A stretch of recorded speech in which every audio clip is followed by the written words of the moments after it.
Good day to everyone. I'm Christina Tobin, founder of Free and Equal Elections. As I look around the world and confront the failure of violence to solve our problems, whether in the attack of the World Trade Center and Pentagon, or our response for the 20 years, as we have seen in Afghanistan, no matter what your political, religious, or affiliation may be, you have to admit that violence does not provide real answers. I can understand and I can respect the idea that it is important to be vigilant against danger. I can especially appreciate the concept that it is possible to know what dangers exist and to use that foreknowledge to prevent them. But I cannot support the idea that because of danger, freedom has to be sacrificed. And for that, for our own good, all of our thoughts must be patrolled, and that we will all be watched over by the machines of loving grace. I founded Free and Equal Elections because I believe there is another better, independent way. 6 years ago, I met an extraordinary woman named Mother Amelia Boynton Robinson. She was the mother of the Selma movement for voting rights. She was beaten on the Edmund Pettus Bridge in 1965 and left for dead. Amelia was born in 1911 and was 103 years old at that time. When I met her in 2015, she first helped her mother register to vote people and to vote that is in 1920, 100 years ago. In 2015, she was still going out and registering people to vote because she believed, as she said, a voteless people is a hopeless people. But she would be the first to say that to be free to vote, you have to be free in the first place. And not just free in your body, you have to be free in your mind. And I just want to say that I'm happy to be here. I feel blessed to be here because I think that fundamentally, we all have to fight to be free from the technologies that would take our identity and to be free to think, say, and do the things we think are right. We have to elect to be free. And I think that today's forum will move us closer to the truth about our real condition in this country. And that's the first step forward needed to take back our government. We, the people, have to be our own solution. And knowledge is the first step. So I want to introduce our speakers that we have here today. In the forum, we'll start with William Binney. He's an NSA analyst turned whistleblower who is the leading expert on metadata responsible for the world's most sophisticated global monitoring effort, Thin Thread. We also have Diane Roark, American whistleblower who served as a Republican staffer on the House Intelligence Committee from 1985 to 2002. And finally, Mr. Kirk Wiebe, senior analyst at the NSA from 1975 to 2001. In the aftermath of 9/11, he was among a handful of NSA employees who stumbled upon a secret program at the agency to monitor the communications of millions of US citizens. So welcome to our panel today. I would also like to introduce our co-host, Sean Stone. Welcome. Thank you, Christina. And I think in terms of the questions we're going to ask today, it might be good to go in that same order of the introductions that you gave to Bill Binney and Diane and then Kirk, so that there's no confusion and we can just go one by one. And we have quite a few questions already, and we're open to the audience. If you're watching this live, please shoot anything you can as far as the comment section goes. Shoot any questions you might have. So to start out with, I think just to give an overall perspective on what the surveillance state looks like. This is important for people to understand, because I think if you're not really informed, you think you've heard about NSA spying, and yeah, they can access your phone calls or your metadata, as it's called, but there's not really a clarity, I think, in most people's minds of what the surveillance state what it currently looks like as far as the information and access to you and to your person in violation of any sense of privacy. And beyond that, what is the intention behind this surveillance state apparatus that is, let's say, as far as you understand, currently in existence in the post 9/11 world? I guess I'll start with that one. Basically, there were two communication systems being involved here. One is the public switch telephone network. That's standard landlines and cell phones and satellite phones and things of that nature. And then the other is the internet, where you're communicating with packetized data around the world. And those are the two systems that are worldwide organized under the ICANN or the ITU. And they have identifying metadata that identifies specific equipment within the world, wherever it is. And so that gives you the ability to monitor everything and who they are and where they are. And plus, with the mobile things, you can get geopositioning and tower information, things like that, to be able to follow them. So that's one. Those are the two systems, the basic ones that are being used. The internet and the phone network going over the fiber lines, and they also carry other kinds of information like TV and things of that nature, which can also be monitored. So what they do is they tap into the fiber lines worldwide. Inside the United States, they have maybe 200-300 tapping points in the fiber lines, about 80 some with the AT&T, and another 30 or 40 with the Verizon, and they have 30 companies total, I think, that are participating. So you can figure there's several hundred tapping points just inside the United States. That doesn't count the other countries that are participating, like the Five Eyes, the other English-speaking countries in the world, and about 9 other countries in the world that are participating with the Five Eyes. So that gives them a lot wider access around the world, and they help them set up tapping points on the fiber lines in their countries and their access points and so on. Otherwise, if the companies or the countries involved don't participate, they do a unilateral tap wherever they need to, under the water, under the ground, wherever. They'll go get the taps, and then they have the devices that will form packetized data, will be reconstructed into data that could be read, like your emails, like you read at home, and then they can select based on the principles of metadata or whatever. In many cases, they're still using a dictionary select, which means they're looking for words and combinations of words in your communications. So that's the kind of thing that's going on. Plus, they're using different kinds of translation devices to translate spoken word and put it into digital form, and then use an approximate translation to see whether or not they want to have individual people looking and listening to the conversation to get a verified, validated human output from it, so it's admissible in a court of law. So, and these are now being used by at least the policing organizations in all the Five Eyes and other countries that are participating, along with the FBI. That for foreign counterparts, the FBI has instructions not to tell them the source of the data if they're not privy to it, but they can still pass it to cooperating foreign countries and foreign policing organizations, and it's a violation of their legal rights as well as the legal rights of everybody in this country. And like internally here in the U.S., what they do is they do a parallel construction whenever they do this. And they'll create the data necessary to substitute for the NSA data to convict people in the court of law. And then they perjure themselves by saying this is the data that they used to arrest them, which is a lie. So, it's corrupting the entire judicial process in this country and around the world. It's not just, they made up lies about us, but we caught them at it. It's the only reason we're not in jail. Other people who haven't caught them at their lying are in jail.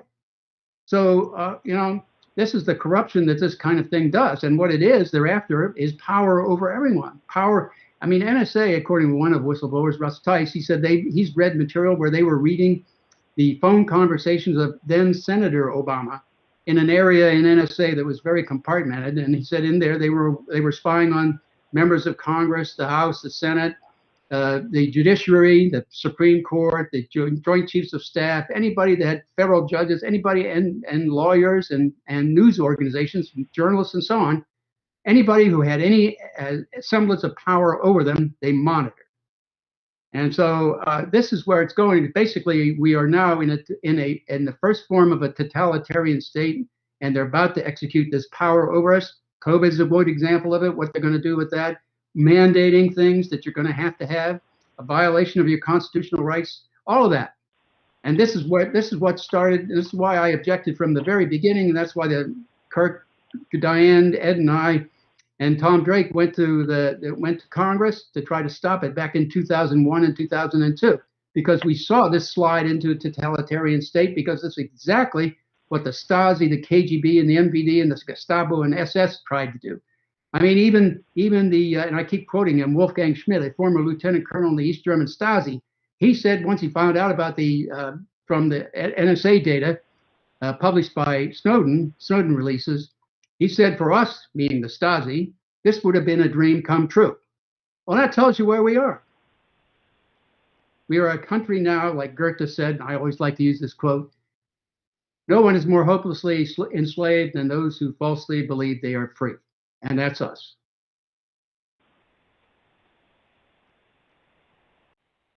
Diane, you want to pick it up? Yes. I would say I agree with Bill's characterization. I am particularly worried about the erosion of our rights overall. It began with speech and communication, and almost all aspects of our privacy, it's now worming its way into this. And and the other thing is, another theme that I would like to put out there is we can no longer have confidence in intelligence oversight. It became, 9/11 was the break point, and the members basically, they were very intelligent about the way they went about it. The Intelligence Committee members and the leadership, Democratic and Republican leadership in both houses of Congress, were told, but nobody else was told. And in effect, what happened was they became part of the conspiracy. And they made sure that the committees who were supposed to be overseeing intelligence and stopping this kind of thing, they made sure, because they themselves were at risk, that that wouldn't happen. And over time, we seem to have become acclimated to it. And you can see it. The intelligence committees have raised no objection to this. They have defended the laws that have gone before Congress, and they're backing, as the oversight committee, saying there was nothing wrong with them, which was what allowed them to be enacted. And I would say one of the Patriot Act provisions that was central was not revoked until a few years ago. And it finally came out at that time when it barely got revoked. We barely had the votes to do it after several attempts. It came out that all that data, which had been collected on all Americans, had yielded only partial evidence in one domestic terrorist case. That was all. For this, we gave up all our liberties. And since then, this has gone into other areas. And I would also that our privacy has been undermined in so many areas. I especially was concerned at first about free speech. But now with COVID, it seems almost like an effort to get Americans used to being ordered around in almost every area of their life. To me, it's amazing that people accept this.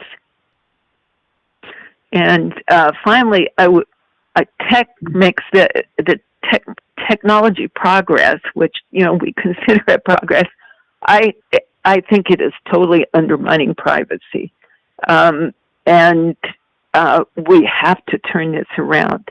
Everybody has become so reliant on tech, and now with artificial intelligence coming up, it can be all the information that tech has on us, which is in many ways far more than even the government has, can all be used against us. When you think about the fact that artificial intelligence will enable use of this data in many ways, despite the fact that it can do some good things too,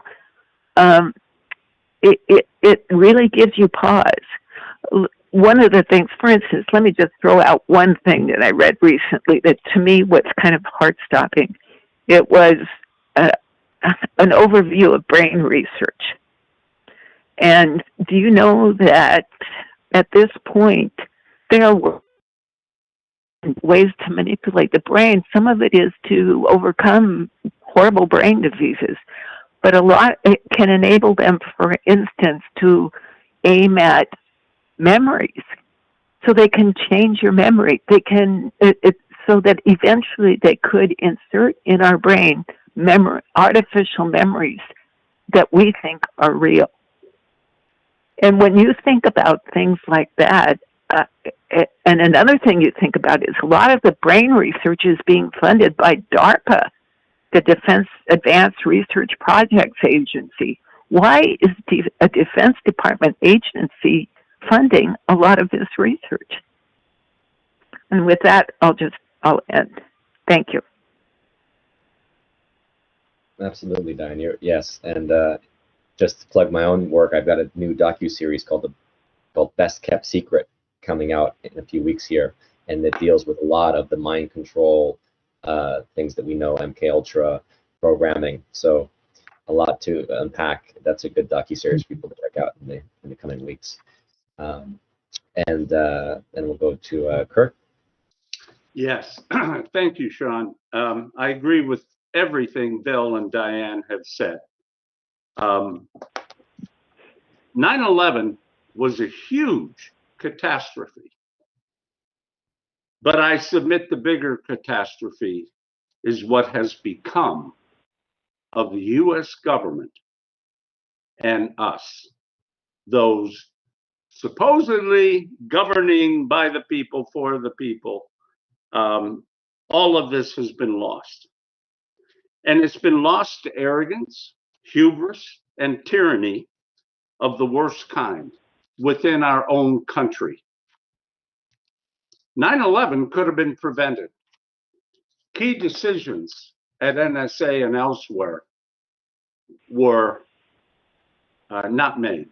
The right decisions were not made.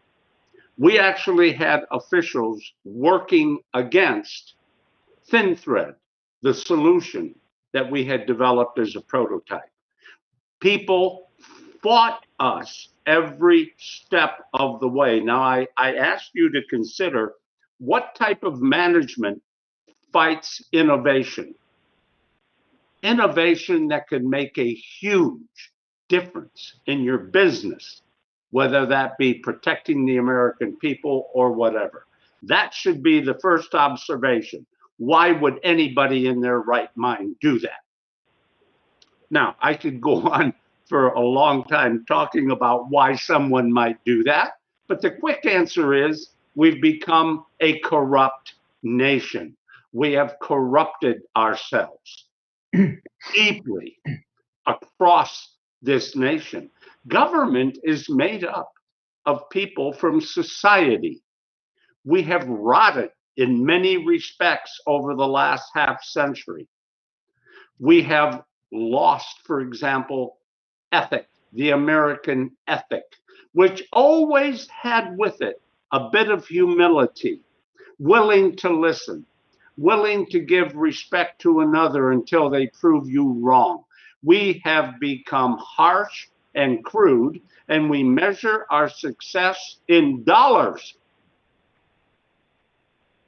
We sacrificed 3,000 people on 9/11, and we turned it into an opportunity to send the military-industrial complex to the Middle East for 20 years, and many people have become millionaires. These are harsh truths that if we don't realize them, we will not do the right thing in 2022, which I would submit to you is a critical crossroads in our history.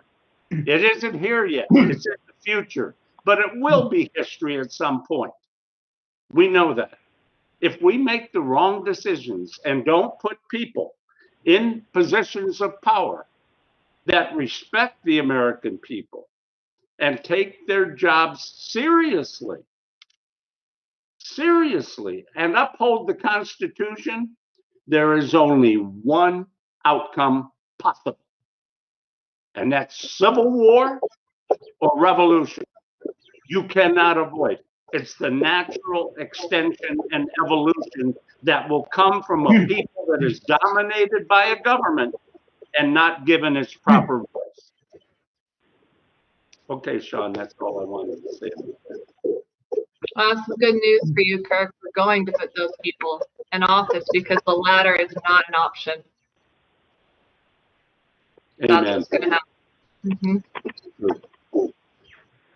Well, Sean, I see a really great question in here from the audience. Do you see it there from, looks like Chris in Panama? And it's a question for Bill and Kirk. Okay. What was the excuse given for not implementing thin thread? Was it cost prohibitive? Could the implementation of thin thread have prevented the recent Kabul airport bombings? Actually, the reason they gave was they said it wouldn't scale. But then they wouldn't scale to a larger. We were only doing a few terabytes a minute, so it wouldn't scale to do the world. That's what they were saying. But then after they got rid of the name thin thread, they used it to do the world. That's what they're using today. It's the same design that we left them in 2001. Nothing has really changed from the Snowden material, the DOD-IG report in 2009, or any other subsequent material I've been able to get my hands in the public domain showing anything that they're doing inside NSA. Nothing has changed. They have done zero to it. That's because they didn't know how to automate the analysis process, which is what we were doing. So, but we did not finalize that for them, so they don't have the advantage of all the things that we could have done. And we're not going to do them now for the very simple reason. Look how they've abused the simple things we have done. You know, yeah, this could have and should still. I mean, we had the process to identify and make meaningful information available to analysts and keep them from looking and wasting their time on irrelevant information collected by the system, which is what they're doing now. I mean, they're collecting orders of magnitude of useless data that they do when they get these word scans, they get dumped on. And so they can't see the threats coming. That's why the threats are mostly successful, the ones that are real, not the ones entrapping people, the FBI does.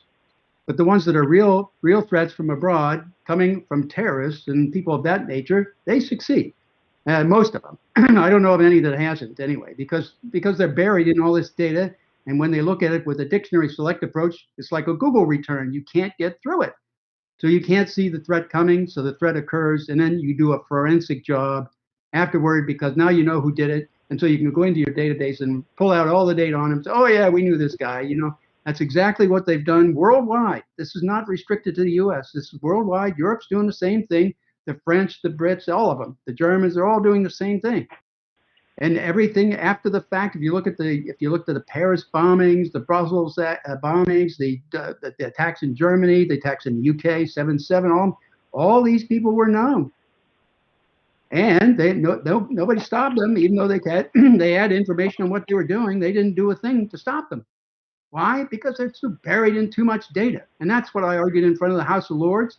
And to simplify, to use basically human behavior to select and justify through probable cause, looking at people who are affiliated with terrorists or maybe getting associated with them or trying to emulate them or trying to get information about how to create bombs or things of that nature. And we can monitor that, and we're doing that through the data that we had. We have that. So it was a matter of focusing on that and developing everything from that and ignoring everything else that wasn't relevant. But the point was downtown in Washington, they argued against us. Why? Because our solution of the thin thread was too cheap. It only took us $3,200,000 roughly to build it from scratch. And that included deploying it to having it running 24 hours a day for a year and a half in 3 separate sites. So, you know, the point was they wanted to spend $3.8 billion in the first 5 years. That's 1,000 times more just to try to do this Trailblazer program, which failed. And even though they added more money in the process, they failed at that. So the whole point was money, and they weren't concerned about merit-based decisions. They didn't use there were no merit-based decisions done here by the U.S. government or the British government, for that matter, or any of them. I mean, they could have taken the Thin Thread program and deployed it as Congress had mandated them to do that in the 2002 budget, which we started in the 1st of October of 2001. So I mean, the point is they didn't do that because it would show that they'd already solved the problem and they wouldn't need the 3.8 billion that they were requesting. So they kept the charade going that it didn't work and kept it out of use, so they couldn't mitigate any risk. They could have used it just to mitigate the risk because it functionally and it worked. It was working as when we left. It was working. So this has all been a corrupt process. I mean, I call this, and that's why we filed the DOD complaint about the NSA corruption, fraud, waste, and abuse. And then we also went to the DOJ, Kirk and I, about the violation of the constitutional rights and the rights of citizens, and basically every U.S. citizen was being violated. And we took it into, and they couldn't tell us about it because we didn't have clearances at the time, but we knew exactly how everything worked because of the design is what we built in the SARC, Signal Automation Research Center. That's the same thing they're using today. And they haven't seemed to do very much at all to change it. So not that I could see anyway. And the result is the same. They aren't focusing on what really needs to be done. And we were doing that in the 1990s, and they threw that out. And the blame really belongs on NSA management, Bush, Cheney, Hayden, and Tenet for making the decision to do this bulk stuff. They were the ones who started this. And also I put Pelosi and Goss and all the others in the House and Senate Intelligence Committees. They also agreed with this back in, I think, November 4th of 2001. They agreed with these programs and other programs at CIA. So, I mean, they're all culpable in this. They were the ones who bought into it, and they used that to leverage Congress to get them to come around to their way of thinking, to do the bulk acquisition, to get the money, to have power over everybody. It's just a big circle support organization, and they got the courts in it too. So they got the FISA court. That's a Article 2 court, not an Article 3 court that only hears the government. And the thing should be disbanded. They should force them into open court where they have this discussion of right and wrong according to the laws and the Constitution. Not doing it in secret. You do it in secret, they have a secret government. That's what we've got. So anyway, that's my 2 cents. Thank you so much, Bill. Kirk, what's your feeling of the excuse given for not implementing Thin Thread? Was it cost prohibitive? And could it have prevented the recent Kabul airport bombing? Well, I think Bill said it correctly when he said it was too cheap.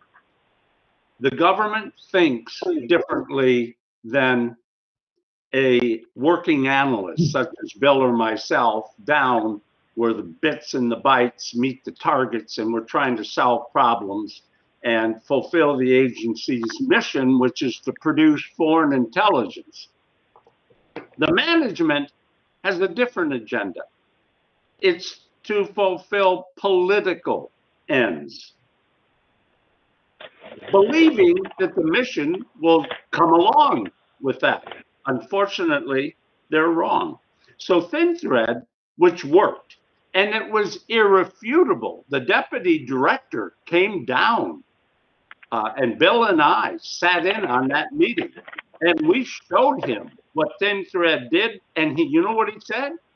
My God, you guys have made huge breakthroughs. Why aren't you telling anybody? We never heard from him or the director, Michael V. Hayden, again, because Hayden told the deputy director to keep his mouth shut, as Hayden was going down to Congress saying how he needed billions of dollars to modernize NSA. Well, guess what? Every modernization starts with one small step. All Hayden would have had to do was embrace Thin Thread as the beginning of change from the analog world to the digital world, to deal with all the targets that were changing their operations, their communications, and jumping on to the digital solutions for communications, the internet, in other words.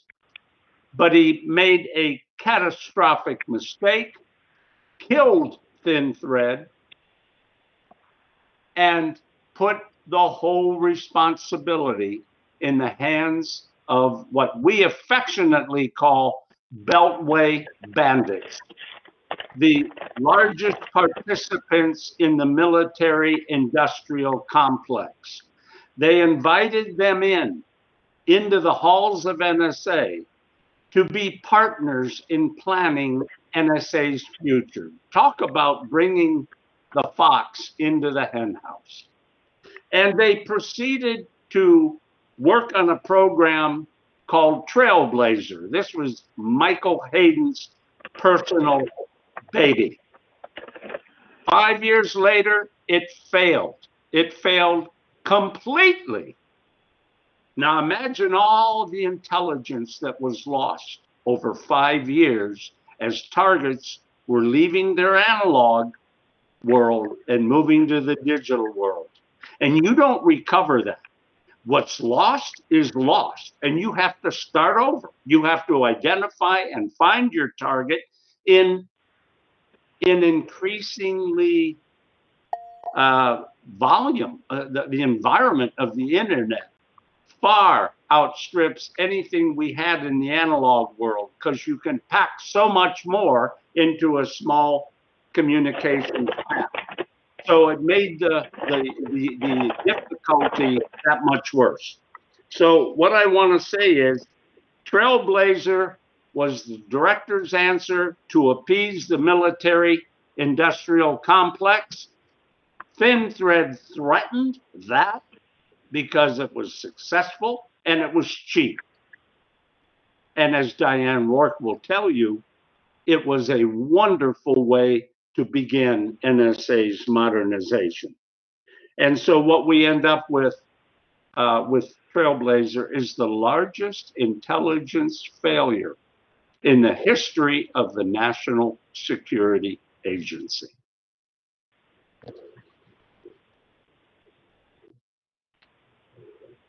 So there's a lot more questions here.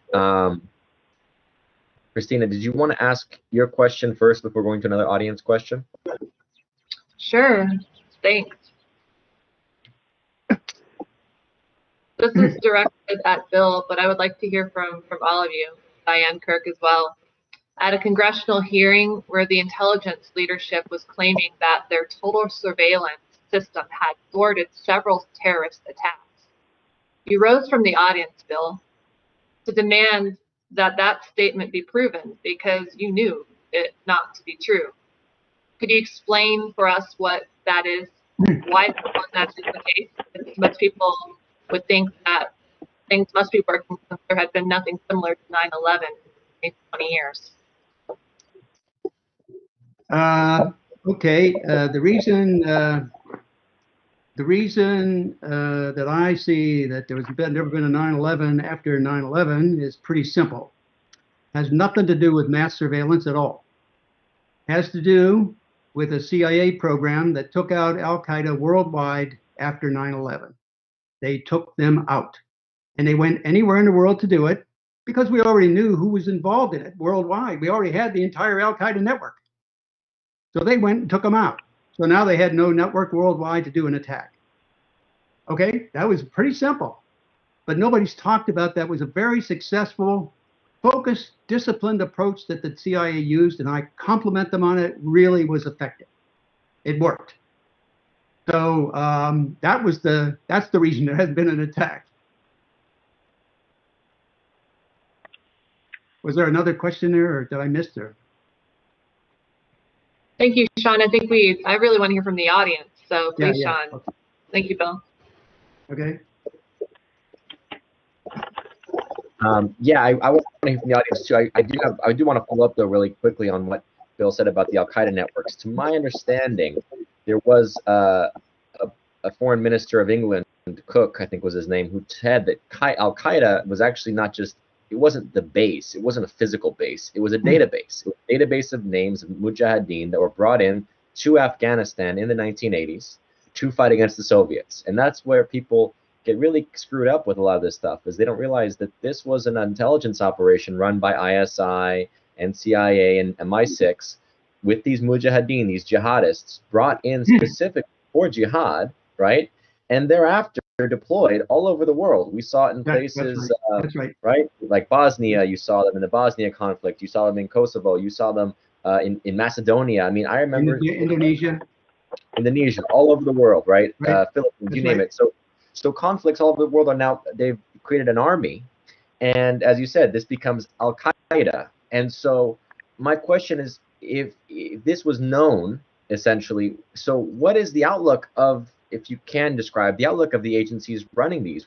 It's my suspicion is that they were using them basically to destabilize governments and go after countries that we didn't like Milosevic, for example, in Serbia and other places. And essentially, they were just a network that was involved with jihad and sometimes with drug trafficking and other kinds of illicit black market kind of stuff.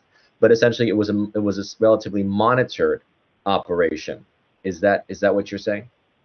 Yeah, basically, that's what we did with Afghanistan with them in the beginning. Yeah, sure. And then we supported some of them in Syria.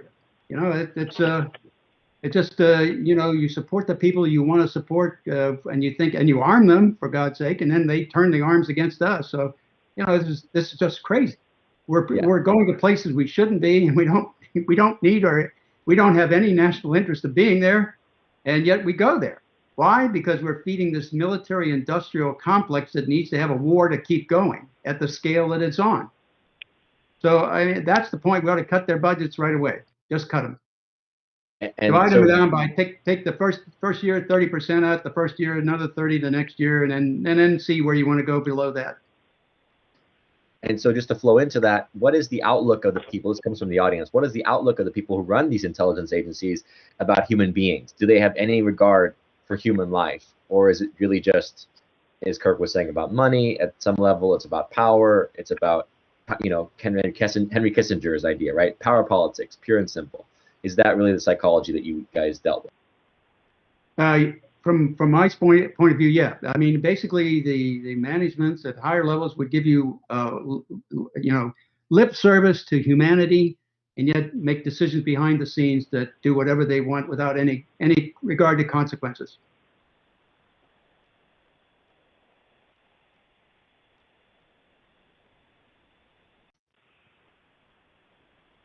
All right, I'll jump in. I have another question here. I see another audience question, but I have a question here I want to ask all of you. So we'll start off with Diane on this one.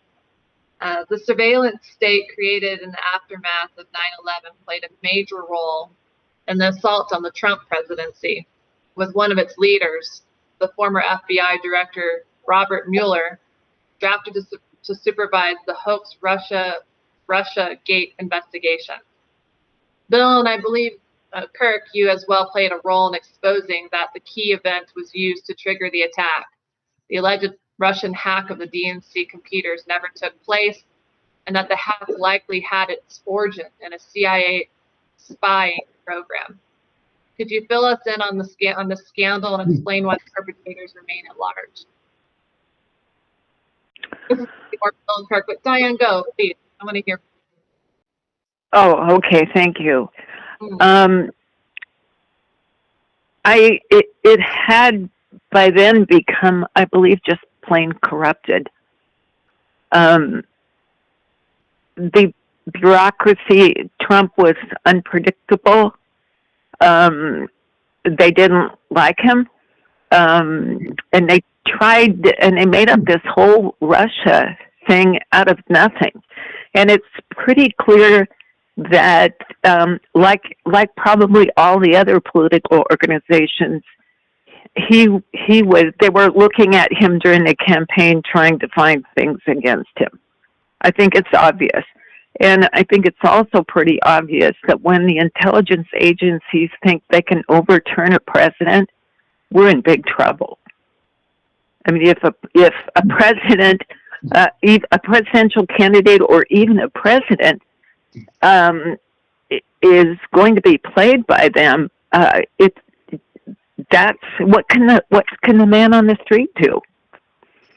So yeah, I believe it was something that was shocking, but people just don't seem to have grasped what it means for them, for everybody in this country, that all of us are at risk if they want to go after us. And one thing that has really bothered me is that when you talk to people about this, they just kind of shrug their shoulders and say, well, they'd never be interested in me. My life is so mundane. But they don't seem to realize that they will go after anybody who is a serious threat to them. And if you don't have reporters and administrators, including the bureaucracy, and police, and legislative leaders and legislators that can afford to stand up against them, if they try to find something on everybody and either block them or make their life miserable, this country it's in real danger. So that's what I'd like to say. You can move on to somebody else. I would only want to add that that this Russiagate was provable through the forensics of the data, that it was fabricated, and all the fabrications we had with all the evidence we could assemble from Vault 7, from all the stuff that was publicly available, point back to CIA as the originator of this. Now, also it included human sources who were also telling us the same thing through the Veterans Intelligence Professionals for Sanity. We got some human input that said, yeah, CIA was the one who created Guccifer 2.0, and we could prove that that was the case. All the forensic evidence was pointing right back to CIA for that, and we could show that in court. And I tried to do that, by the way, but the judges wouldn't let my testimony in. Why? Because in the Roger Stone case and the General Flynn case, it would mean that their entire predicate of going after them was falsified, and they couldn't afford to have that happen. And so the judges went along with not letting my testimony in, because I gave them the hard forensic evidence that was irrefutable. No one, not even the NSA, CIA, FBI, none of them, no, the prosecutor, Mueller, none of them would hear it, and none of them could refute it. That's why they tried to ignore it. They're all part of this cover-up. It's a criminal process involved here, that's all.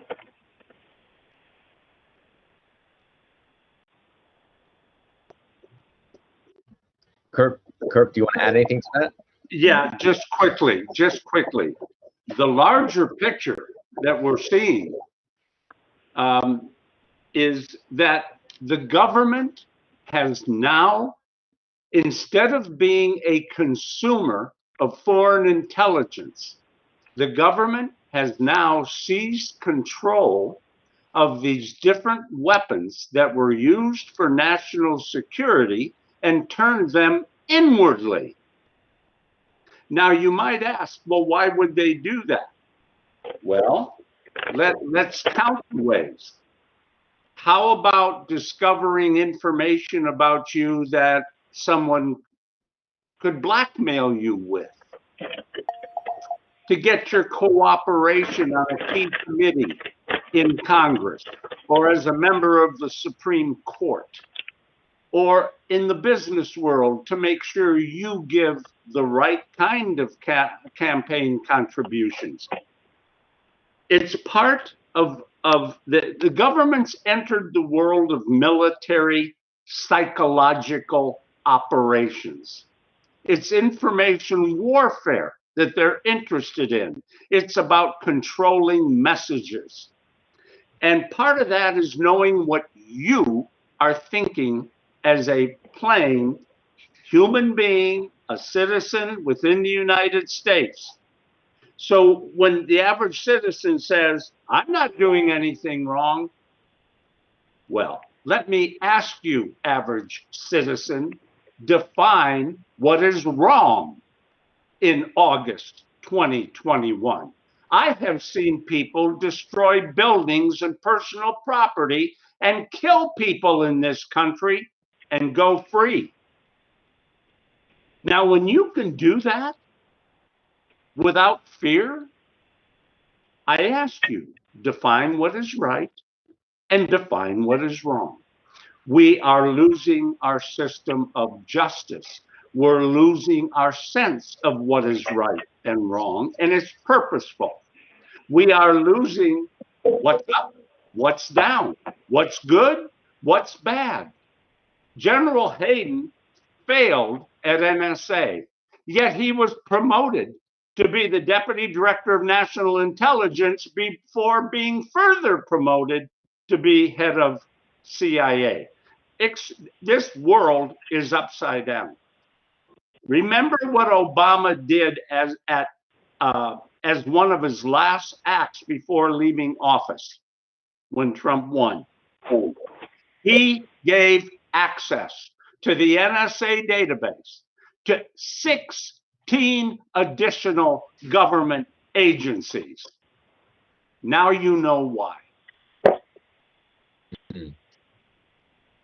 Exactly. I mean, so there's so many different directions to go into here.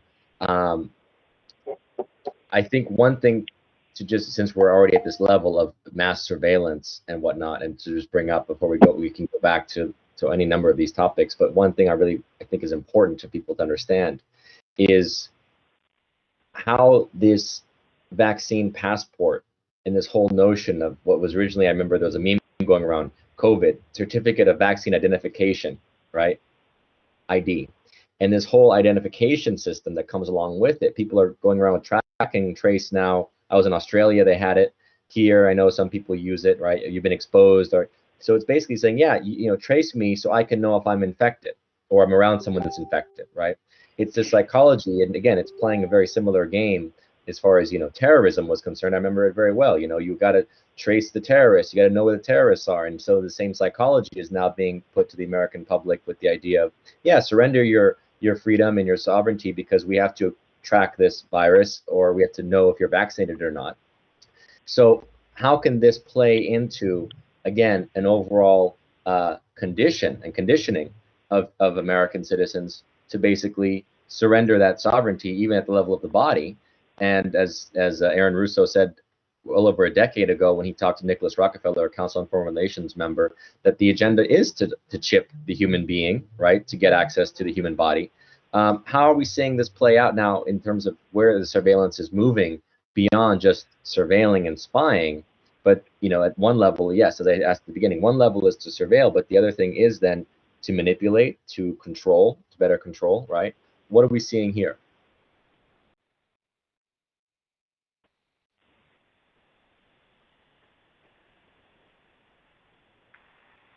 Maybe I can add something to that. My fear has always been that if you put any kind of chip in a person, and especially when you're looking at brain-computer interfaces where they're trying to, and they're having some success at it, interfacing a brain to a computer. Well, I mean, that kind of development kind of implies that you can implant chips into people, and they then become simply another another thing on the Internet of Things. And when you put chips in to allow interface with computers, that's a two-way street. That means the interface that can come from the computer to your brain. But it also means that anywhere in the web, people can access and hack into your brain. So they can start feeding thoughts into your mind, things like that. This is a hazard coming down the road that I see. And that's why I think, you know, this kind of stuff needs to be stopped, period, ended. I mean, like this COVID thing is a matter of conditioning people, just like they did with Russiagate. The mainstream media did a conditioning, repeating the same story over and over and over again from many different agencies and many different news agencies. And then the people believed it because it was coming from so many sides over and over again. So it had to be true, right? Well, it was just a false fabrication on the part of CIA and the mainstream media to help perpetuate the lie. So the point here again is this is being done also with COVID. The same thing is being said there. They're suppressing anybody who has any scientific evidence that shows something contrary to the line they're pitching. So I take my mother-in-law's approach, saying she's a doctor in Germany, and she says, well, just tell everybody you're in the control group. Okay, so we're not going to get an injection because we're in the control group. So that's the way to do it, you know. And I thought that was a great answer. The other point, though, is I wouldn't necessarily have too much of an objection to having a shot if they didn't have pre-approved immunity. Now, what that means is they don't trust the damn in what they call, a vaccine. It's not a vaccine. They don't trust it either. So they're immunizing anybody who's giving it to you, so you can't sue them for the consequences of any adversary effects.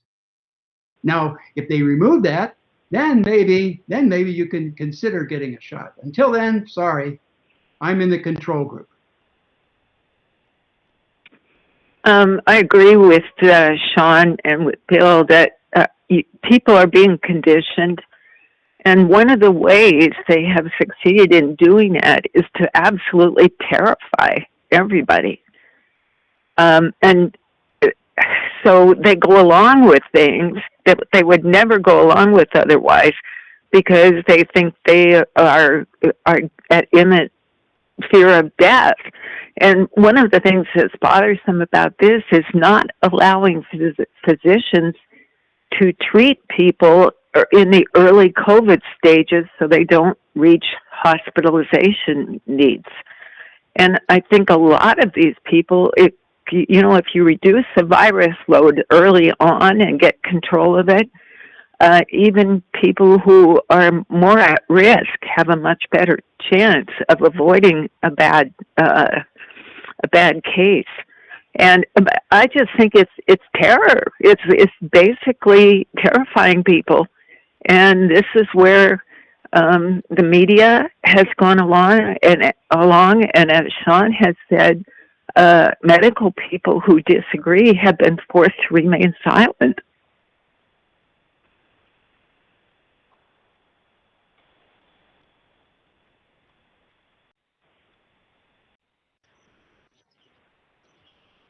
Okay. And beyond medical, right, Diane? I mean, I've just seen huge social media pages years prior to the censorship. We saw it coming. They saw the algorithm shifting when people came out and against, that is, vaccines many years ago. Suddenly all this money was funneled into social media and algorithms, and they noticed things were changing.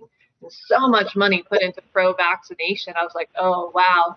And then when the pandemic came, it was the writing on the wall. It was the book. It's a playbook, what they do and control, and not taking away the realness of it. But yes, many people censored, including Robert F. Kennedy Jr. I mean, the leader against Monsanto, and now on the vaccine issue, very outspoken to have been censored on Instagram. And so he's aware of this conversation today, and so it's very cool. We're all coming together.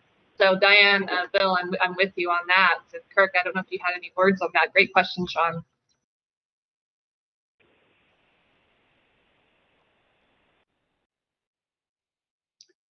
Can I add something? Absolutely, please. All right. Just briefly. Again, backing off to the 50,000-foot level, when government and industry, in this case the drug industry, form a compact where you have private ownership, the drug companies, stockholders, and you have government control, it's typically called fascism. And it's the same that we're seeing with the social media and government. We are seeing a fascist overtaking of the United States government, and it's growing right in front of our eyes.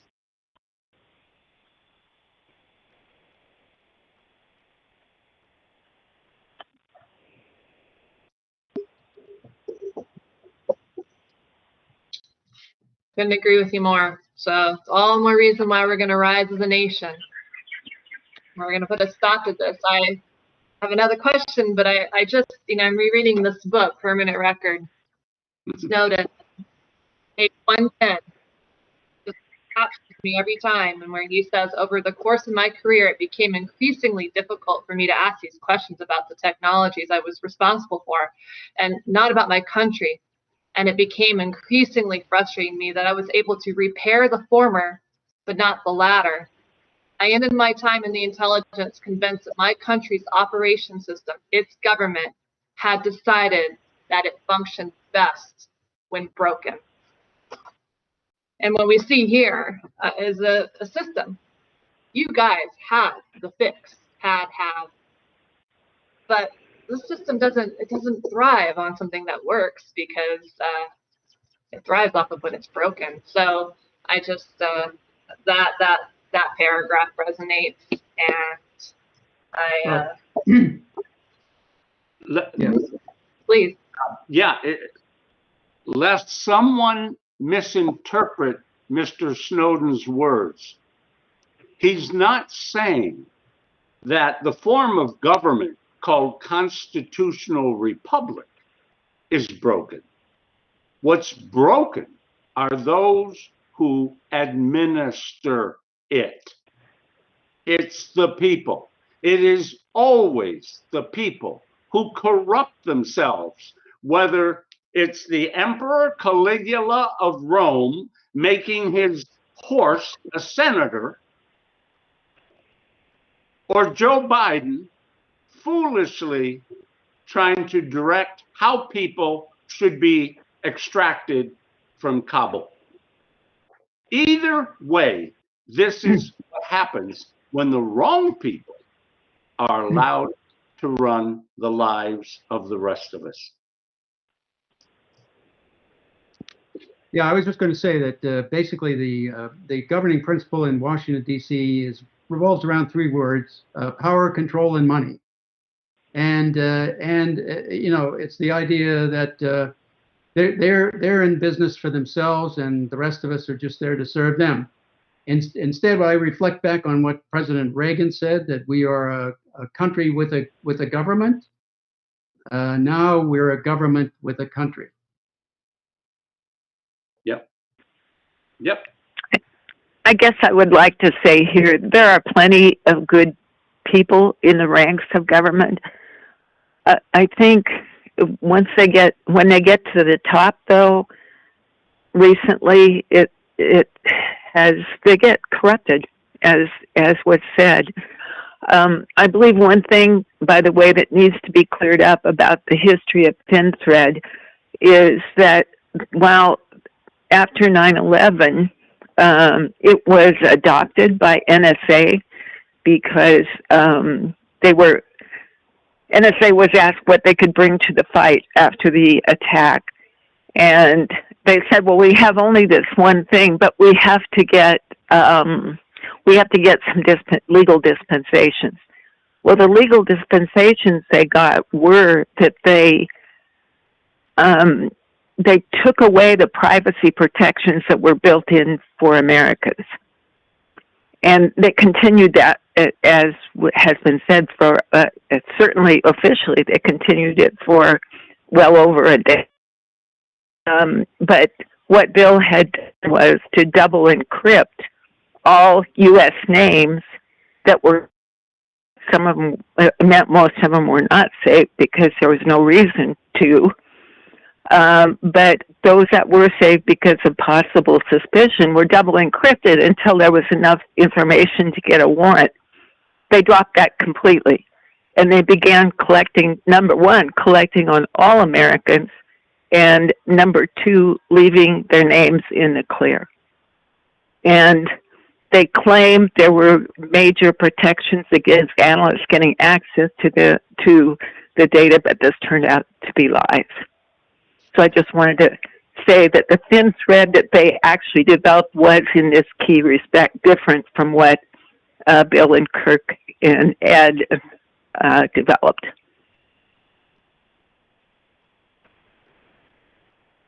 Yeah, basically, what they were doing was using Section 23C of the Executive Order 12333 and the Section 215 of the Patriot Act to have a secret interpretation of those that wasn't defined anywhere, so it couldn't be legally challenged. No, they just did it in a secret. That it allowed them to say, well, if we're going after international terror or some kind of international criminal activity or militaries or whatever, we have legitimate targets and we're going after them, that we could collect the entire fiber line in the world and then store it and search it and then go through it later on and find these targets. That's the way they had a secret interpretation. But our process did a filter right up front that you only had under the rules of deductive and inductive approach that we were building. It would only pull in the data that fit those criteria, and all the rest of the data, the 99.999999% of the data, would simply pass right by. You wouldn't need to store it, collect it, manage it, or any of that. And you would have a rich environment for your analysts to succeed at finding threats coming. The way they're doing it, they're burying everybody in all this data that they've collected because it gives them power over everyone. I mean, look at Cheney could look up any political enemy he had anywhere in the United States or the world and have all the data on them that he could possibly collect. I mean, that's power over people. That's what he wanted, I'm sure, and that's what he got with that program. But it didn't have to happen that way. So let's go. Well, we have a question here for Diane. And they basically want to just understand better how the relationship between Congress and the intelligence community works. For example, Pelosi, is being on the intelligence committee and whatnot. How much power does the intelligence committee have? Would you say that the intelligence committee actually have any kind of real oversight, or are things still hidden from them? I think they're part and parcel of the problem now.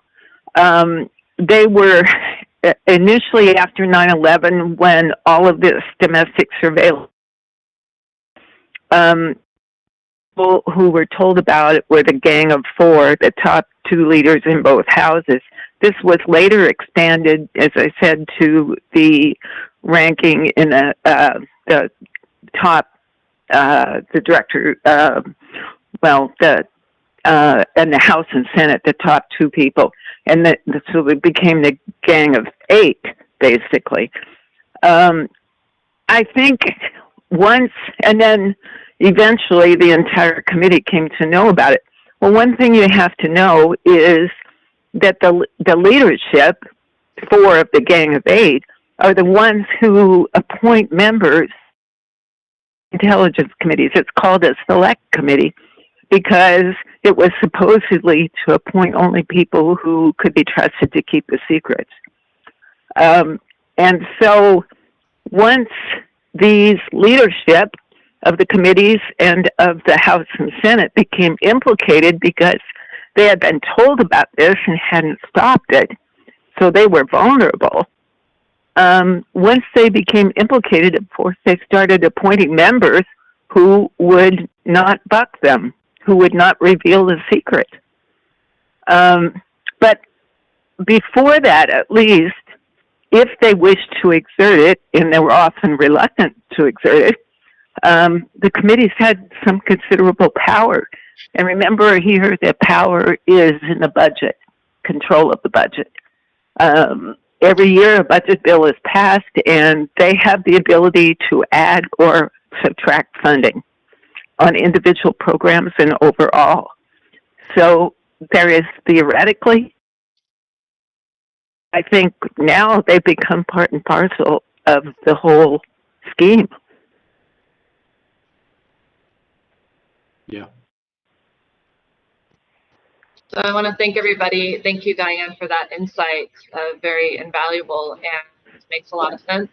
I want to thank everybody for joining our panel today. Be sure to watch A Good American, support this idea of what's happening today, available running throughout the day.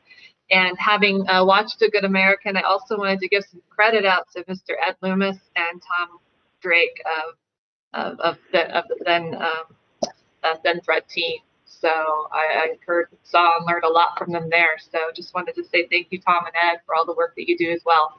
I know they're here in spirit with us today.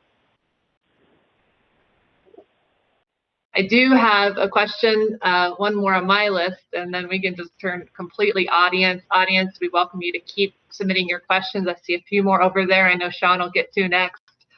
This one does direct a bit more towards Bill and Kirk. You guys offered to clean up the problems in a dangerously flawed system of computer voting. prior to the 2020 elections, yet not one Secretary of State took up on your offer. Could you explain how our voting system is tainted by the networks running the surveillance state, and what we need to do to restore integrity to our elections, giving people faith that votes are legally cast and counted properly? I had to make sure I got that question in, and then all over to the audience. Thank you. Well, Kirk and my wife and I, we put together a proposal that we sent to all the secretaries of states of the United States, all 50 states, and Guam and Puerto Rico and a couple other islands. And we said we had a way that we could put together and validate and verify the voting, that only citizens were voting, legal citizens, and that they only voted once in the entire world, wherever they were. And we also said that we could pick out illegal aliens attempting to vote, or anybody else that wasn't a legitimate voter trying to vote. We could do that.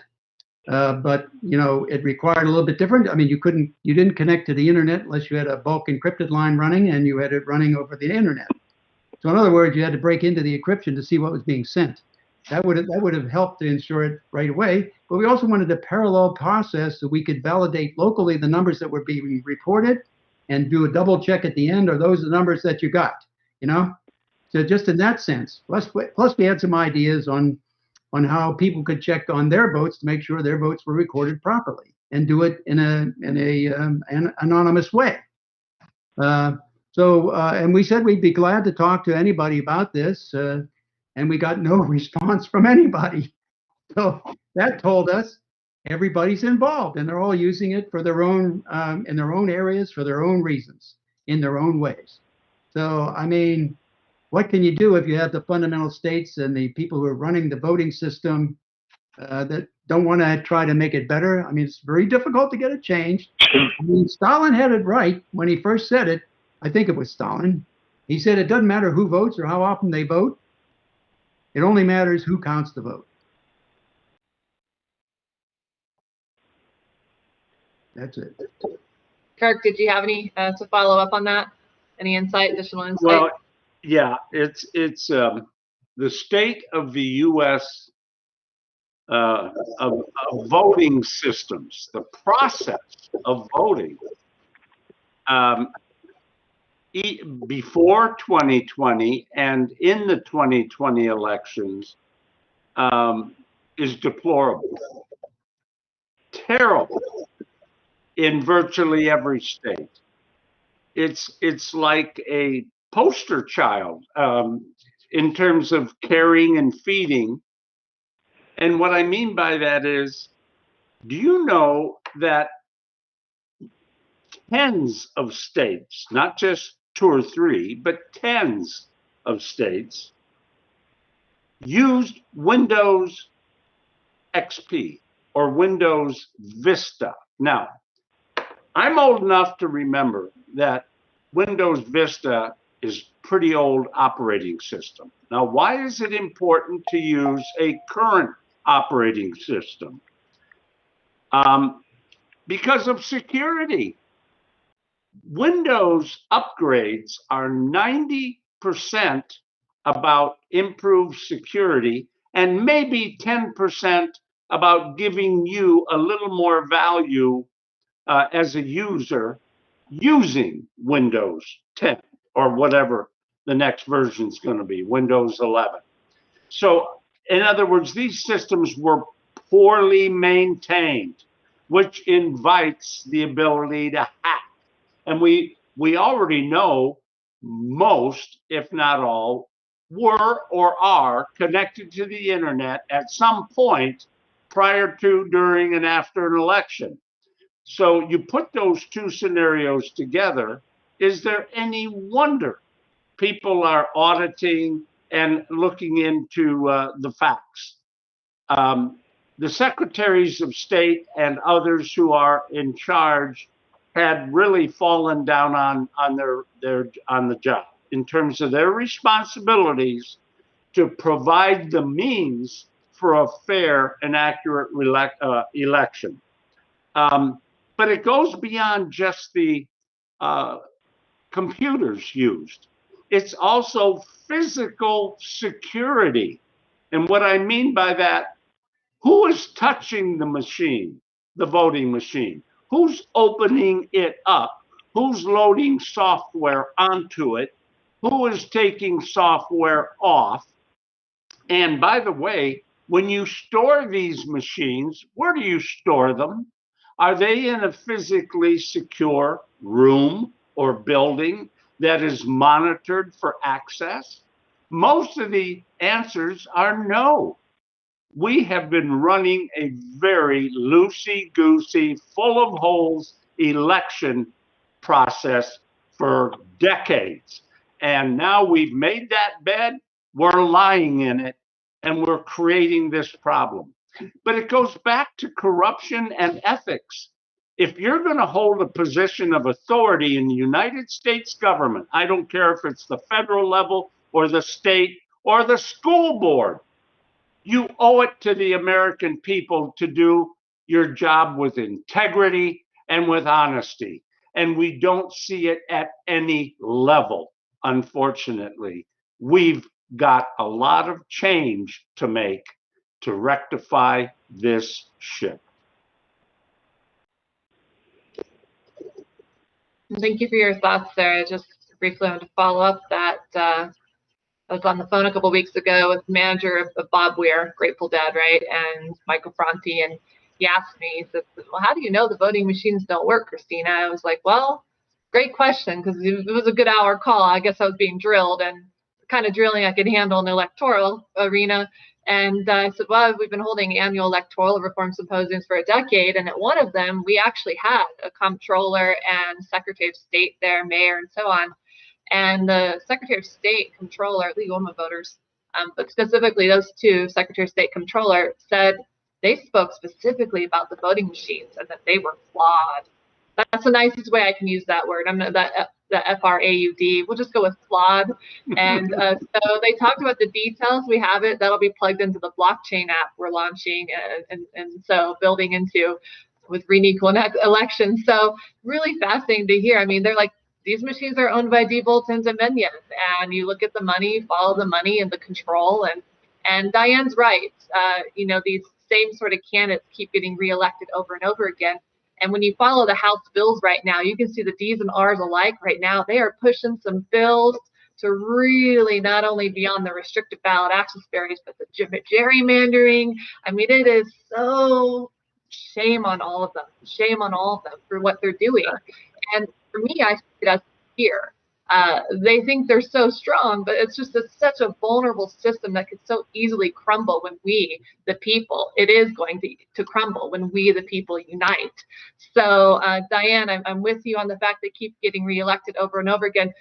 But it's a certain personality type, Diane, that once they're corrupted, if they're capable of being corrupted, they weren't even the candidates for us in the first place, because the ones that aren't capable of being corrupted and compromising, they don't get reelected. They get gerrymandered out. I mean, look at Dennis Kucinich.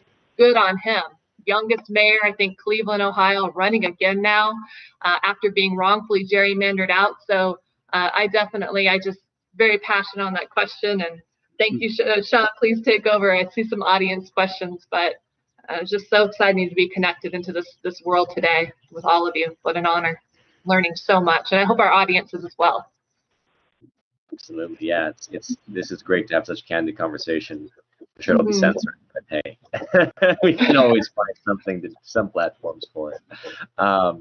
So as far as I know, Kirk mentioned the disaster of what's happened in Afghanistan, and a lot of people not understanding that it wasn't so much that we were pulling out as how it was done, but then going even beyond that to the nature of why we were in Afghanistan, and going back, of course, 9/11. Do you guys see any possibility of finally getting the truth out about what happened on 9/11 and how that could actually occur, as far as, again, beyond the narrative that, oh, it was Saudis that were responsible, or any of this, again, it's an inside job, but there's a lot that we get as far as we understand the web and the connections and, Saudi involvement, sure, and, inside job, but how did it work? I mean, this thing is, I've always said 9/11 to me indicates some kind of almost like an artificial intelligence, because it's so sophisticated as far as the machinery of being able to make this thing pull off in a way, right? It was very complex. So I'm just curious as to what your thoughts are in terms of, you know, how it actually worked, and how, if anything, we could try to find a solution to what actually did occur in the build up to that day and on that day. If I could insert a little bit right here, you recall that there was a big investigation supposedly after 9/11, and I'm trying to remember that Porter Goss was one of the chairs, and there was a senator, I believe, and who co-chaired. The chapter on the Saudi involvement was classified and never published. Even in declassified form, and it appears I don't know. Some of that has come out. I don't know what the administration did to try to extract concessions from the Saudis after that. I mean, it's kind of all a dark hole. I suppose you could speculate from some of what's openly available. But there was a concerted effort to bury the Saudi involvement. And that's all I have to say. Yeah, I would add this. Our colleague Thomas Drake was interviewed by the 9/11 Commission. None of his testimony made it into the commission's report. So I'm going to assert something right now. The 9/11 Commission report is a sham. A sham. The truth about 9/11 has never truly been revealed to the American people. Probably because of a lot of embarrassment, a lot of shame, but a good dose of political agenda. Have you heard that the day after 9/11, when all aircraft were grounded in the United States, an airplane took off, not sure where, could have been Dulles, maybe a different airport, with at least 40 Saudi citizens on board? Why? I've asked that question. The only plausible answer I've ever heard is because the Bush family had such close ties with the Saudi royal family, and with 16 of the 19 who perpetrated the attack on 9/11 being Saudi, they didn't want embarrassment.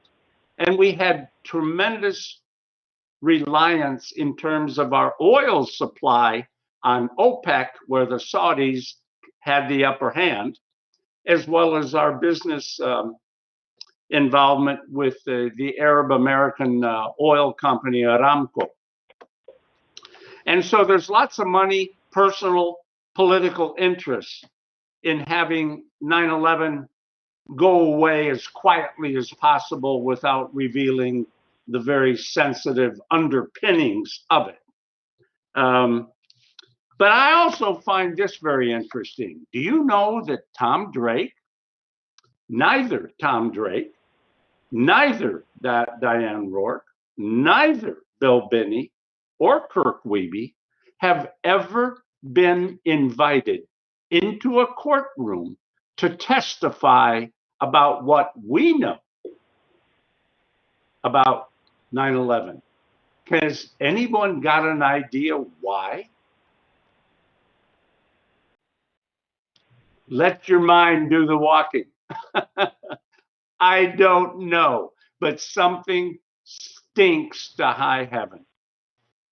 Can I just ask one follow-up? Do you know what Tom Drake said to the 9/11 Commission? Can you summarize it all? I will tell you something that Tom told, I think he told Bill and me, maybe also Diane, that he told us two things. There was a small group of analysts at NSA that knew 9/11 was going to happen. They knew the details, but they were stopped from reporting it through normal channels. I assume General Hayden found out about this information, probably called Cheney, possibly the president, told them about it, and somebody didn't want the information put out there. Again, for the reasons I've already stipulated. First of all, no one could have imagined that 3,000 people would die. So maybe the wrong outcome was projected in their thinking that, well, okay, so some people are going to attack the United States. It won't be on any large scale. We won't lose many. And it's not worth embarrassing the Saudi government and whatever our interests might be. So it was a miscalculation and 9/11 happens.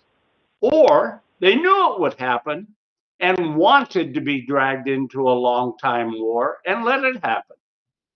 I mean, we've had leaders before know that something's going to happen. As we found out in World War II, when Pearl Harbor. Churchill knew what about the bombing of Cambridge and didn't warn anybody. He knew about it. So we know humans will behave this way. The other thing Tom said to me, after 9/11, they used the remnants of Thin Thread to see what Thin Thread could find in the NSA database. And they found all the pieces needed to have warned about 9/11. So there's two opportunities. And then the third one to prevent it was, as Bill said, if they would have allowed it to be deployed 9 months before 9/11 happened, we would have a third opportunity to have gotten the information. 3 opportunities to warn, and we failed in each of them. That is utter failure. And not just you. I mean, the CIA also not informing FBI, keeping FBI, who was supposed to be tracking these terrorists, confused onto the subject. I mean, there's a whole other segue that would be a different agency completely.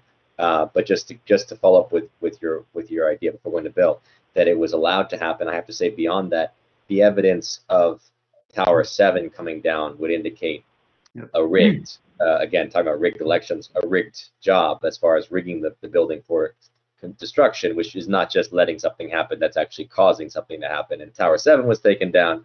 I would say likely Towers 1 and 2 were taken down. So again, a much more intricate conspiracy. It argues, kind of argues for some kind of support on the ground to that attack. And prior setup of, I mean, for example, even in the towers, they had melting metal come out of there. Now, you don't get the heat. So, I mean, physicists have told me you don't get the heat necessary to melt steel to make it liquid in a fire like that in the towers. So, you know, there's many physical, I mean, NIST did a very terribly flawed job technically and scientifically in their investigation, and they didn't answer certain questions. I mean, if they would have said, yeah, oh yeah, we saw this, but we don't know how that could happen, that's fair enough, but they didn't even do that. They simply ignored these questions. So, you know, this smelled like a rat from the beginning.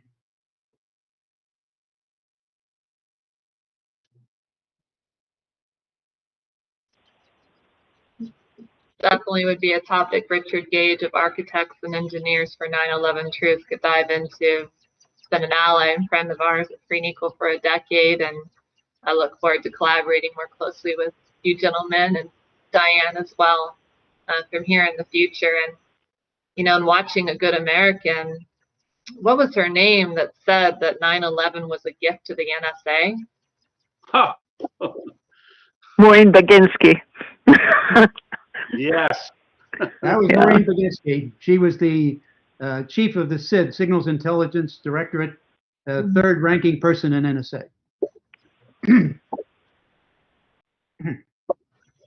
Just absolutely no heart, no Yep. compassion towards the ones that are lost, their families. About money.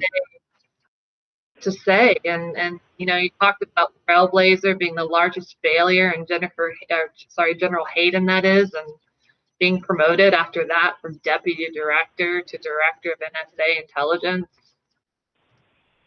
This is all going to change. This is not okay. Exactly. Cheney, you mentioned, we have to go to the dark side. Well, just because you're dark, Cheney, doesn't mean we all have to go with you. It's not the light. My new name for him is Darth Cheney.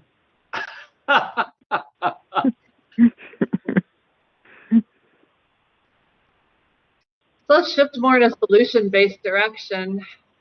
Nice, simple, short question here. How can we obtain our privacy back in a world saturated in a metadata collection? How can we do this? Here is the technical solution. We can go in and simply use the rules that we were putting together to filter data in thin thread right up front in the 1990s. Use that to purge the databases that NSA has, and that data won't be available to anybody. Not to any of the other agencies of the government, not even to the analysts in NSA, not to any of the countries collaborating in this kind of material. Even their own citizens that weren't relevant to any study would be purged. Their data would be gone too, so they would get their own rights restored in their own countries. All of that could happen with this kind of approach. And it can be done technically, but not with the people who are in charge of it now, because they can't be trusted.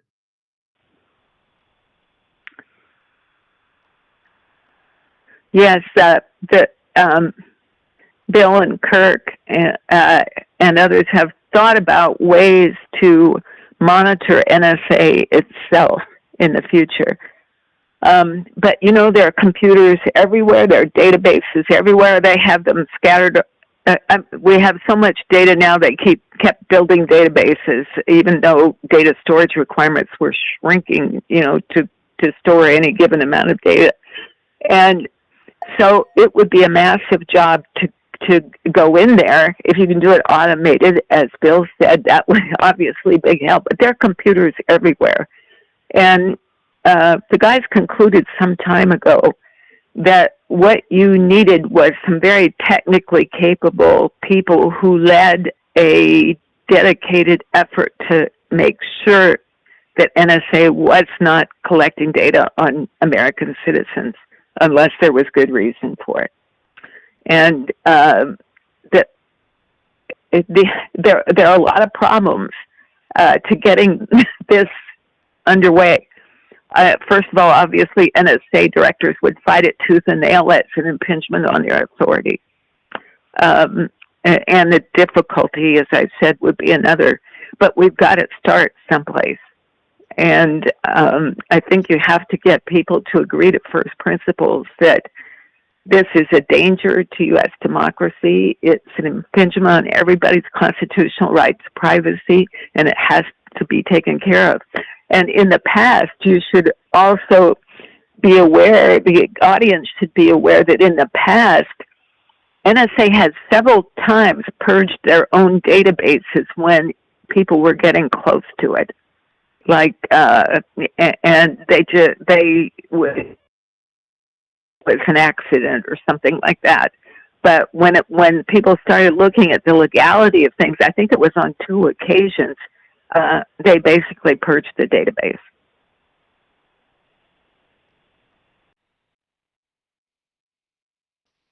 You know, what comes to mind, I just have to ask, Christina, maybe you can get into some of these questions, this last question after that, but many people that are maybe unfamiliar with what were the Snowden revelations, what did we glean from those documents that he was able to get out, and also what do we not know from the Snowden revelations? So I understand a lot of the data that he took out actually was never made public, right, or it's still secret. So I'm just curious to know basically what we learned and what we suspect or know about what he has not yet divulged.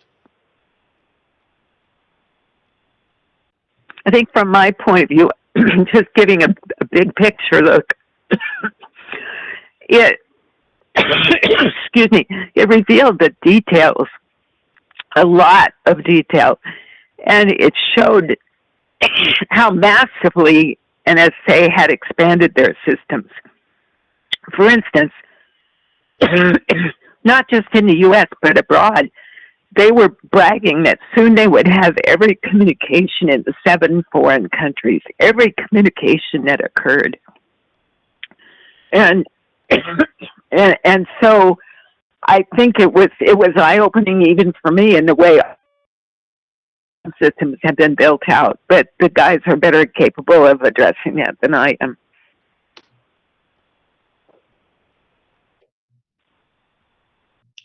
I think the most revealing.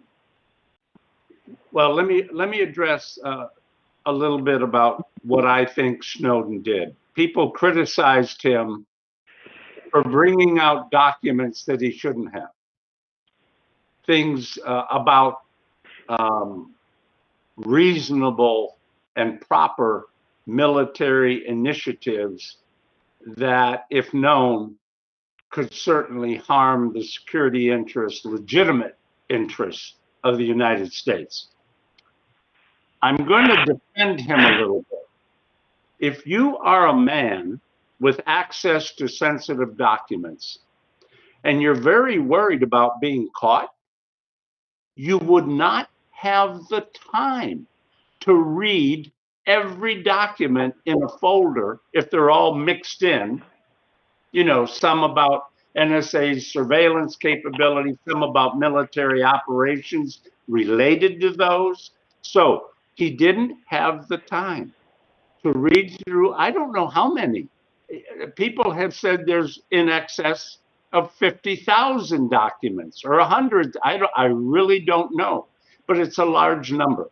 So he simply went into a folder that had the probability of proving his points, grabbed it and took it out of the building, and then subsequently asked reporters not to report on or divulge the obviously more sensitive things that do not serve the public interest. And I think that's largely happened. Now, having said that, we know why Snowden did what he did. He says so. It's because he saw what happened to Bill Binney and Tom Drake and Kirk Wiebe and Diane Roark, who tried to follow the chain of whistleblowing, and it didn't make any difference. Nothing happened. Nothing. And so we were attacked. Yeah, we were attacked. That's right, by the FBI. We were all raided. So I kind of understand where he's coming from. So people say, what do you think of him? I say he's a national hero. He's a hero. To reveal surveillance that is blatantly illegal under the Constitution of the United States. And remember, every government employee, including contractors, take an oath to uphold the Constitution, which says to defend the Constitution against all enemies, foreign and domestic. The reigning legal document in our nation is the Constitution, or at least it's supposed to be. Go ahead, Bill. I was going to say, and the president has, I mean, everybody has to protect and defend the Constitution in their oath of office. The president has the additional responsibility of preserving it. Those are the criteria. I mean, and I would also point out that in Executive Order 13526, Section 1.7, that's the order that governs classification for the entire United States government. The last president to sign that was Obama, I believe, in 2012 or 2009, one of the two. And it says in that section, you cannot classify, maintain classified, or not declassify any information that's evidence of a crime, fraud, waste, abuse, or any form of criminality, or just to keep from embarrassing individuals or agencies. And some other criteria in dealing with technology development. But it's all right there for everybody to read. That means that NSA was covering up the crimes that they were committing by classifying the data. Mm-hmm. They are required by that regulation to unclassify and declassify them, but they're not doing it. The same with the report that the DODIG did on the thin thread program back in 2005. They've redacted it and kept it hidden from the public illegally. They're hiding the fraud, waste, and abuse and corruption that was going on. That's what they're doing with this. So, you know, this whole intelligence community really needs a major lobotomy. We need to really reform it and do it drastically and be ruthless about it, because we can't let these people continue to do this, because what they'll do is they're basically a secret government behind the scenes, telling and pulling the strings on everybody, because they only do and tell people what they want them to tell. For example, one of the ways that I got out of all kinds of meetings at NSA, I went to some of the meetings we'd have before we'd address the members of Congress coming out to get briefed on the programs. And I had to say in one of the meetings that I refused to lie to anybody for anybody. Now, what that meant was they excluded me from meetings about congressional members coming out, and they also excluded me from that. But that gave me a lot of extra time to go do something positive, you know? So I didn't waste my time in meetings. But I refused to lie to people. That's how I got out of the meetings. Yeah. And I forgot to add, when I was talking about Snowden's motives and technique, the most revealing slide that I saw that was published from Snowden was not anything about programs. It was quoting the director of NSA on one of the slides. And the quote said this: "Collect it all," unquote. So if anyone ever wonders if NSA is collecting it all, that says it all.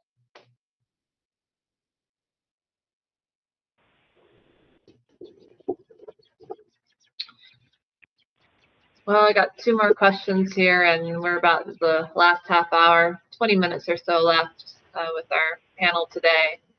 And you brought up the president.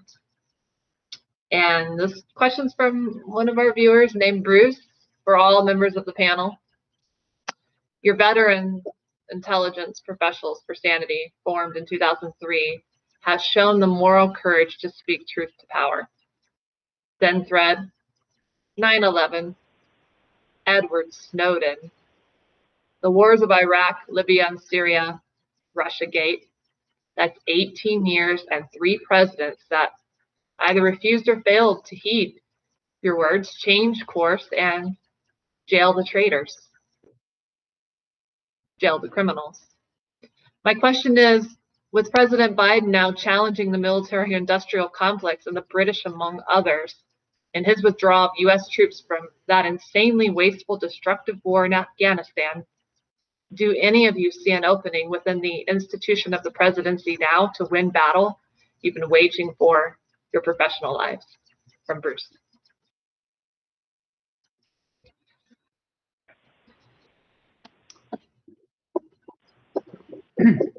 Please, Kirk.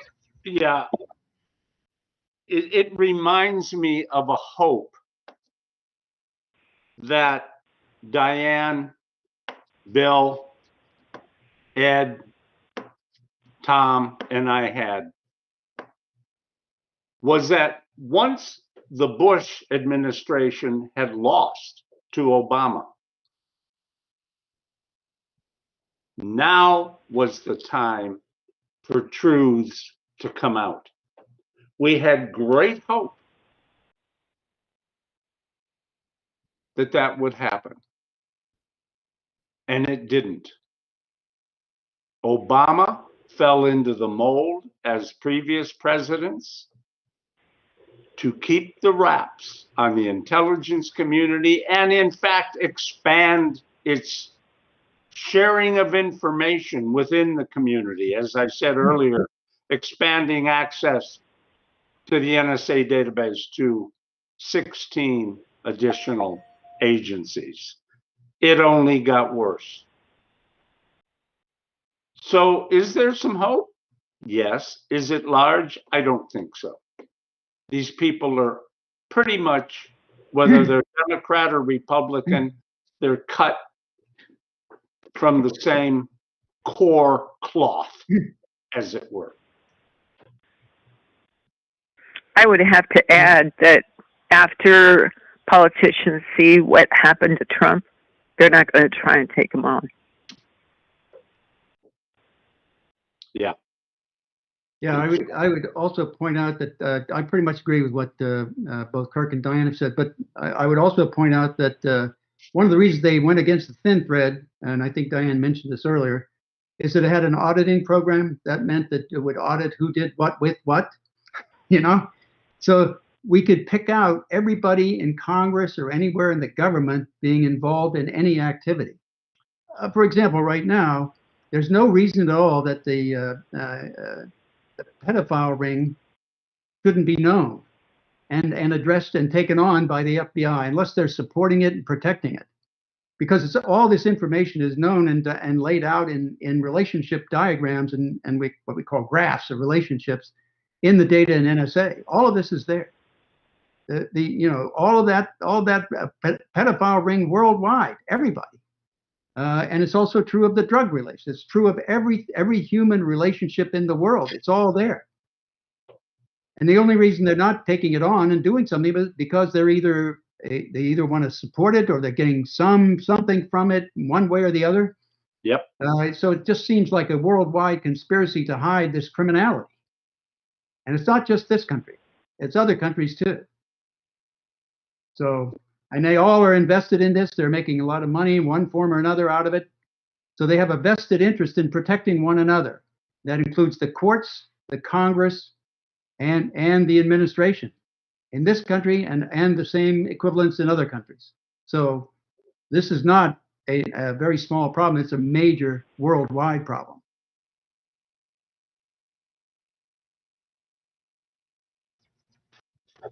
Yeah, and I think that's the point, is people oftentimes feel disempowered by the nature of this, especially as our awareness is growing, right? I mean, the point is that human awareness and consciousness of the corruption grows, and yet simultaneously, even as our consciousness grows, it feels like our ability to change it or to get these bastards out is even more restricted in a way. It's even harder, right? Because we get how entrenched they are and they're within this game, essentially, right?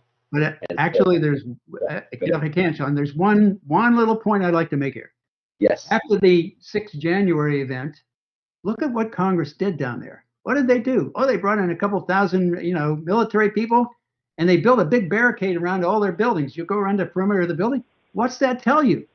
They're afraid of the people. They're afraid of you. Yeah, that's right. That's what it tells you.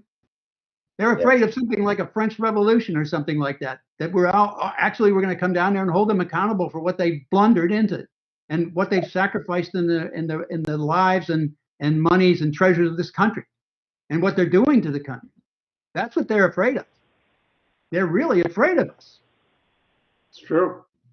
It should be, as it should be. So again, it's like it seems that the best people can do is to continue to organize and to resist and to say no to these types of things like mandated vaccines to go out or something. I mean, it's like these are the kind of, this is them basically showing their full hand, as I always say to people. The more control, the more the New World Order rolls out and tries to control your life, it's playing all its cards. So it's like now you see everything they've got, and if that's all they've got, then guess what?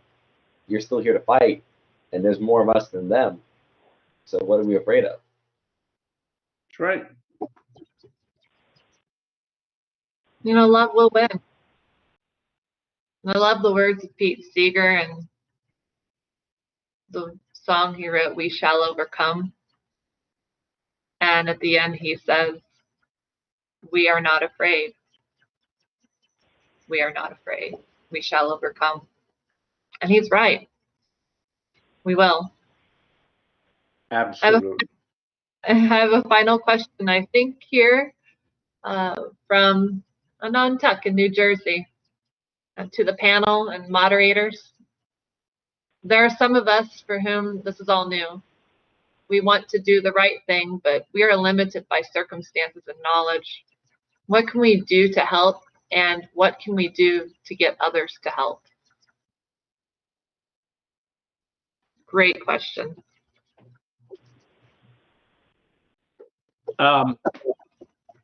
let me begin this part by suggesting two things. Demand accountability.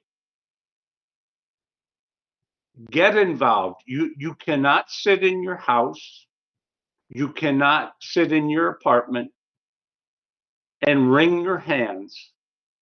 You have to get dressed, get out of your safe space, go to a school board, go to a rally, ask for the microphone, speak out, demand for honesty, integrity, and demand accountability. If you just do that, the uproar will be huge across the nation. Even if you never contribute $1, and I know we all get, I don't know, tons of email asking us to donate to this and that, go make your own voice heard. Don't pay off other people to do it for you. And I guarantee you, an uprising from the grassroots of that nature will be heard.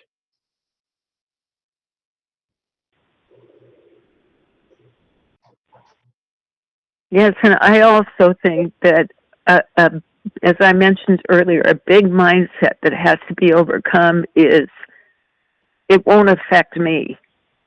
So what do I have in this fight? You know, it does affect you. It affects huge policies that affect you. But it's also this country. It's our loyalty to this country and our system of government, which is being completely eroded, and our freedoms and our liberty.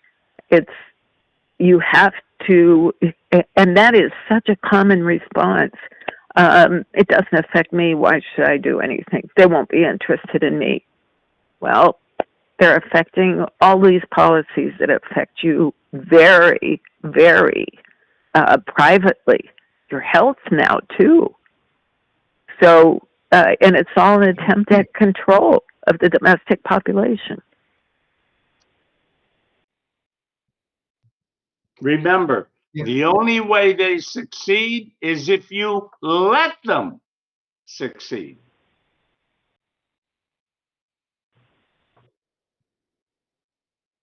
Yeah. I was going to say the other point I would make about I'm not doing anything wrong, or that's not going to affect me.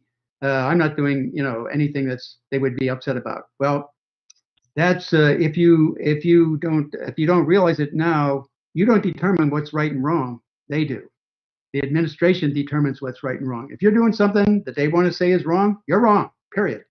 And they'll make it that way in court, like they did with us. They fabricated stuff and they tried to make it look like we were doing something that we weren't, which fortunately we could prove we didn't. And we also could prove malicious prosecution on their part. But that's the only way we stayed out of jail. I mean, otherwise, this is what our government's doing to. This is what it's come to.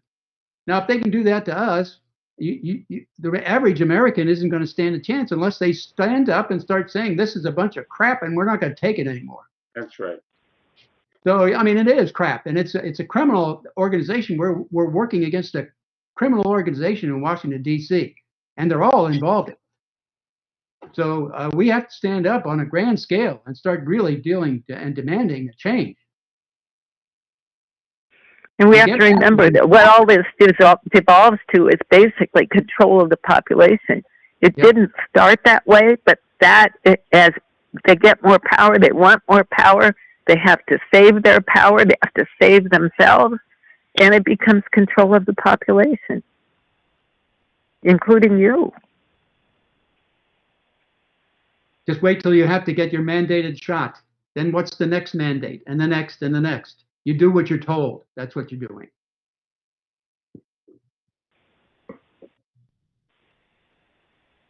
Amen. That's why I just did this documentary series, Best Kept Secret. It's just about exactly this: the desire to control you at the mind and body level. Because if they control your mind and body, what happens to your spirit? It's very difficult to be in this world. Yeah, that's the other thing about chip technology and the capabilities of it that's evolving that needs to be really exposed, and the threats of it are really horrendous, especially for controlling even the thinking process of people as they're going around their daily business. Yes, sir.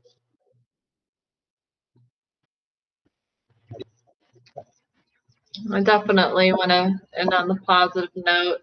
And I spoke to you briefly before we went live, a few of you, and the work and the electoral work what I've done for decades. We've come to this pivotal time in history, and for me, none of this comes as a surprise. Again, the system is just so playbook. It's so predictable what's happening, and we right here stand as at the forefront. Some of the leading experts in free and equal elections. This is one bubble right here with the NSA and CIA, and I am so yearning to learn from all different bubbles of ideas.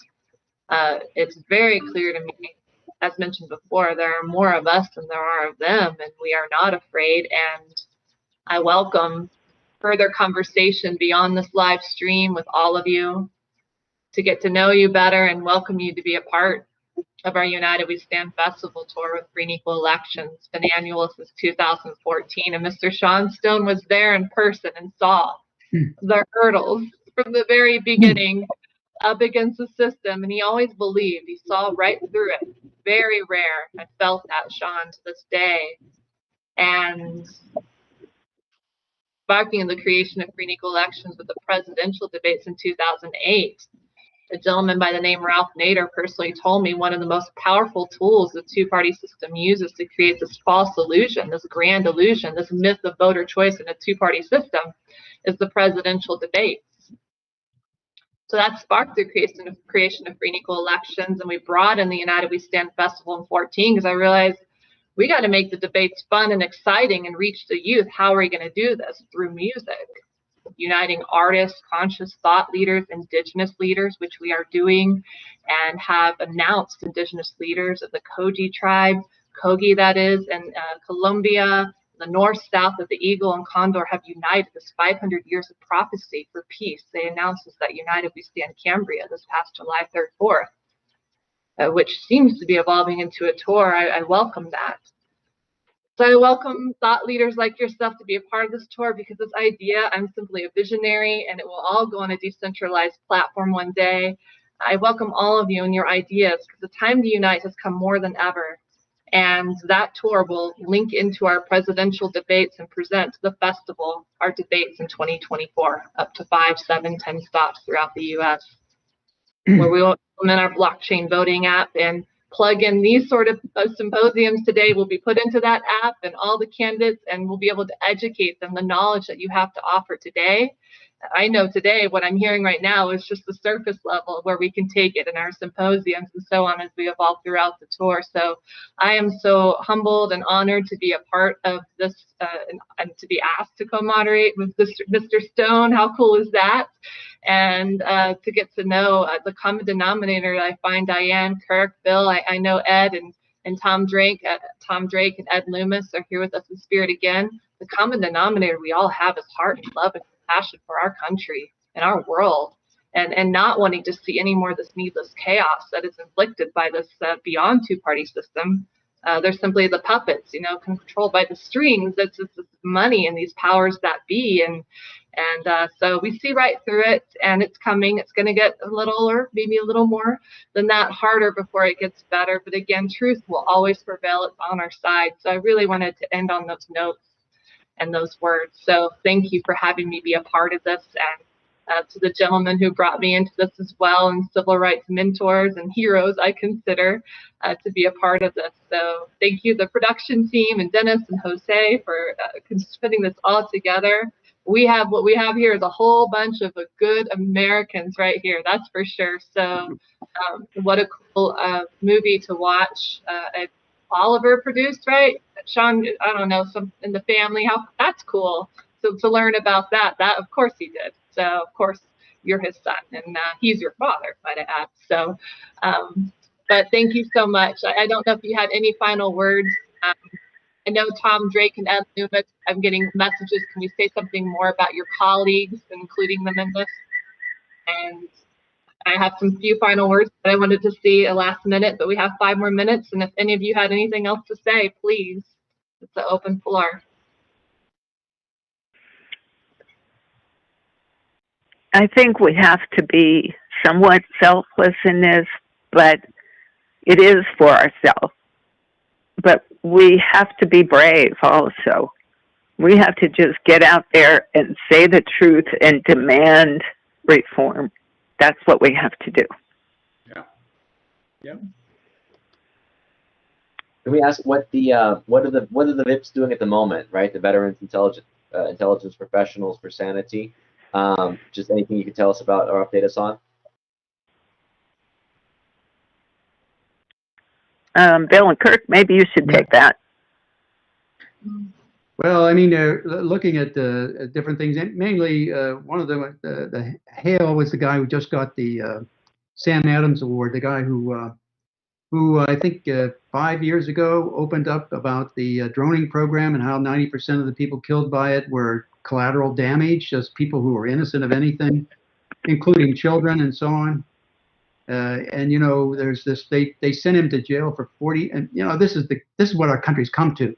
The guys who commit the murder, war crimes, really, get off scot-free, and the guys who expose it go to jail. He was going to jail for 45 months. This is now our criminal government putting those who expose their criminality in jail, and that's what they're doing. And so we're addressing that, trying to see if President Biden will pardon him. You know, if he won't, you know, that just shows you that he's part of it too. So, you know, I mean, this is just disgusting what they did with that. You know, they used a double tap program in the drone program where they had 2 missiles. They fire one, kill the supposed target, and then they wait for other people to come in around it. Then they fire the other missile and kill them too. So, I mean, in the helicopter gunship, the thing that Julian Assange is in jail for, basically, the collateral murder movie where they had the helicopter gunship over Kabul and they shot people who were walking around on the street in a group. They shot them and waited for people to come in to try to help them. Guy stopped with the 2 kids, taking them to school and just to try to help somebody and take him to the hospital because he was bleeding on the street. And they shot him and his kids too. Now tell me that's not a war crime. Well, and then they make the people who exposed that went to jail. And they make propaganda movies like Eagle Eye, right? Have you seen Eagle Eye, the movie Eagle Eye? It was propaganda basically about how civilized the drone warfare was, and they had to go through hours of making sure and double checking before they launched the drone strike, right? It's like, you guys, it's just propaganda. It's just basically there to advertise it to the public. It's, oh, you see, these drones are so great. They're so much saner and cleaner than than going to war. I mean, it's awful what the propaganda does to them. Justify. Well, you know, the explosion isn't confined to the cell phone that they're following. You know, it covers a good area. There's a concussion wave that goes quite a ways. And then when people come in to help them, those who've been hit, they get killed too. What kind of logic is this?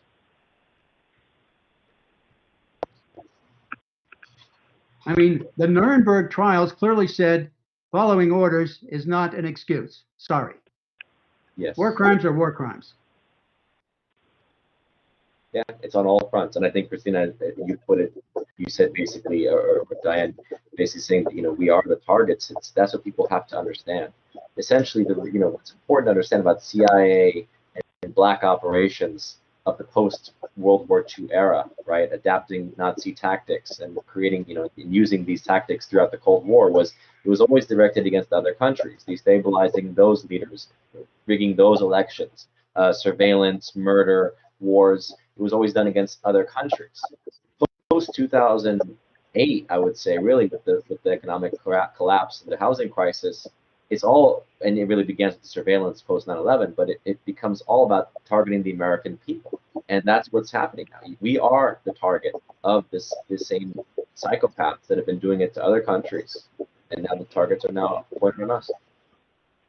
And more recently, Sean, the lieutenant colonel who wants to blow the whistle on the brass, who mishandled the extraction from Kabul, he was fired. Relieved of command, he gets no pension, no nothing. Dismissed, out of the military. And all he wants to do is tell the truth about the incompetence. Well, that's too much. Just about how you can't even now, if you try to resist the shot, you'll be discharged, it sounds like. Yep. So we've got real situations on hand. It's gonna be interesting times. And I'd say, Christina, it could get darker, but we do know that there's many millions of us, at least half the country, I believe, that's of a similar mindset. So it's not like we're going down without a fight. Amen. Well, a wise man once said, if something is impossible, that's what you have to do. Right, Bill? That's your quote, and that's what you have to do. You guys, we are wrapping up at the end of the hour. Some final words. We have done something special today that is truly notable. It's a new moment in a different America, and I realize that you have all not been listened to in the way that you should have been to now, but there's another generation of Americans that is now awakening. Sometimes it takes that for justice to truly be done. And I want to thank you for all that you have been doing for all of us, and especially what you are doing today. And there's this old saying that treason never prospers. What's the reason? For if it prosper, none dare call it treason. Today we have spoken out. We are not afraid. We are many. They are few. Independent candidacies will be supported now. It is our country to win or lose. So thank you so much for your time today. And I invite you to be a part of everything I spoke about before. And please go out there and support a good American. Thank you, Bill Binney and Kirk and Diane and Ed and Tom, I believe, for all of your great work. And I look forward to connecting with you again. Thank you, Christina. Yeah, It was a pleasure. Sean. Thank Thank you. you, Sean. Thank you, Sean. Thank you, guys. It's a pleasure. Yeah. Always good to see you. We are conservatives and liberals.